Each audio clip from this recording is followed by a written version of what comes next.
조금밖에 플레이해보진 않았지만 재밌네요.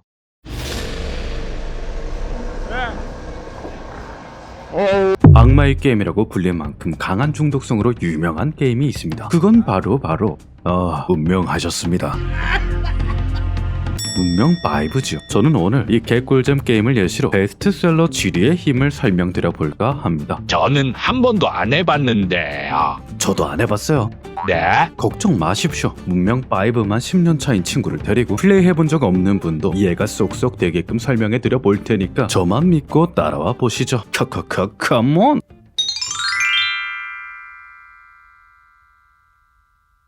상대를 쓰러뜨리기만 하면 되는 일반적인 게임과는 다르게 운명의 승리 공식은 무척 단순합니다. 우선 생존할 것, 그리고 국가를 발전시킬 것. 굳이 정복 전쟁을 하지 않더라도 과학을 발전시키고 문화를 발전시키고 동맹국을 늘리는 것만으로 게임에서 승리할 수 있죠. 마치 현실처럼요. 오늘 소개해드릴 존버 전략은 이 특이한 시스템 덕에 생겨났습니다. 고난이도에서 처음 하시면 존버하세요. 존버는 승리한다. 말 그대로 과학사기 문명인 조선이나 바빌론을 선택한 뒤 성벽 쌓고 수비만 하면서 준내 버티라는 거죠. 이 전략이 뉴비들에게 권장되는 이유는 단순합니다. 수비가 더 편하니까. 원래 전쟁은 일반적으로 공격보다 수비가 더 유리하거든요. 실제 영국 내전 당시 고작 5명이 의예파 300명의 공격을 몇 주 동안이나 버틸 수 있었던 것도 같은 원리입니다. 적들이 성벽을 오르면 위에서 사다리를 밀면 되고 성문을 부수려 하면 숨어서 대포를 쏘면 되죠. 튼튼한 성벽이 가로막고 있는 이상 공격하는 쪽이 훨씬 더 큰 부담을 질 수밖에 없습니다. 자, 대충 이해되셨죠? 그럼 이제는 직접 플레이 해봅시다. 맵은 친근하게 스타크래프트의 나무 맵에서요. 운명을 막 시작한 당신, 뉴비인 당신이 승리를 거머쥐려면 과연 어떤 전략을 사용해야 할까요? 방금 존버가 유리하담서. 당연히 우주방어지. 네, 현명합니다. 그럼 가정을 하나 더 해보죠. 만약 당신이 다운데에서 시작한다면? 아마 탄식을 내지르실 겁니다. 다른 사람들이야 입구만 신경 쓰면 되지만 사방이 뻥 트인 곳에서는 언제 누가 어디서 어떻게 침공해올지 사시사철 불안에 떨어야 할 테니까요. 그래서 이런 경우엔 수비가 아니라 선방이 최선입니다. 가장 약한 쪽을 찾은 다음 누구보다 먼저 점령을 시도하는 거죠. 나무가 뭔지 모르는 분은 지도만 보고는 이해 못하실 수도 있어요. 그냥 바로 옆에만 붙어 있는 게 더 위험하지 않나요? 앞서 얘기한 걸 따지면 다른 플레이어와 국경선을 맞대고 있는 게 더 위험하지 않냐고요. 그런데 말입니다. 실제 게임으로 들어와 보면 이렇습니다.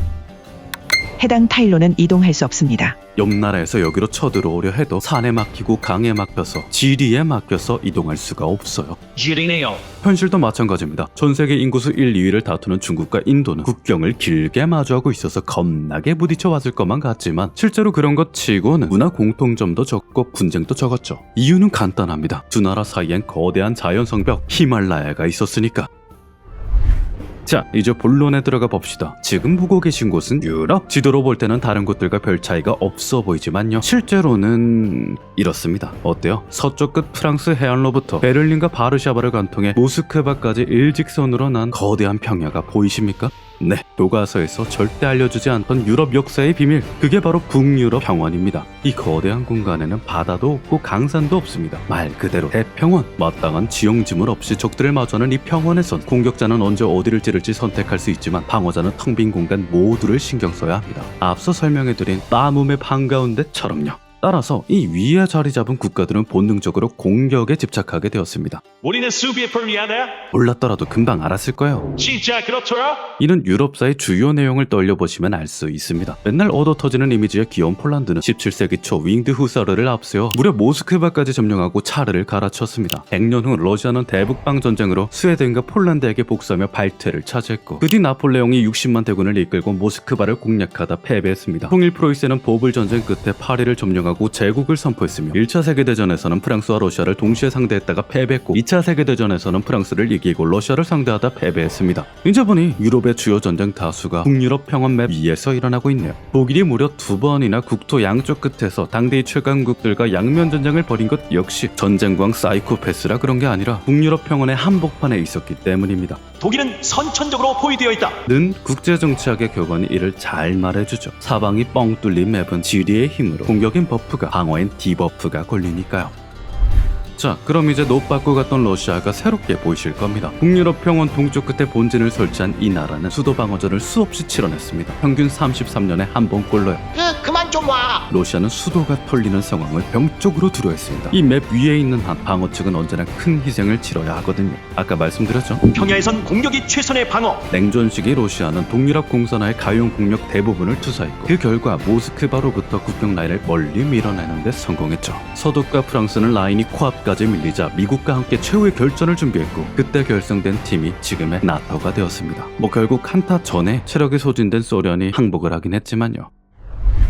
1991년 소련이 해체된 이후 시간이 흐르면서 점점 어부 성격 안 만족. 라인 갈아탑니다. 수고하세요. 동유럽의 국가들이 러시아를 버리고 서유럽 편에 붙는 대재앙이 일어나기 시작했습니다. 야야 안돼 가지마. 지난 70년간 밀어놨던 라인이 다시 뒤쪽으로 당겨진 거죠. 위쪽이야 폴란드 앞에서 겨우겨우 틀어막았지만 문제는 아래쪽이었습니다. 러시아와 나토 사이에 고민하던 우크라이나가 나토에 붙으려는 시도를 시작한 거죠. 다시 한번 맵을 볼까요? 자, 보이십니까? 우크라이나에서 모스크바까지 놓여있는 일직선의 평야가 러시아 초지에선 수도 바로 앞까지 고속도로가 뚫리는 셈입니다. 만에 하나 이런 상황에서 서유럽과 붙게 된다면 평야 맵에서 수도 방어전을 치러야 하는 상황. 러시아는 그것만은 도저히 용납할 수 없었고 그 결과가 바로 2014년 벌어진 우크라이나 침공, 즉 크림반도 강제 병합입니다. 얘들아 지켜준다며. 지시우크크. 푸틴은 이번 기회에 라인을 다시 쭉 밀어볼 생각 같습니다.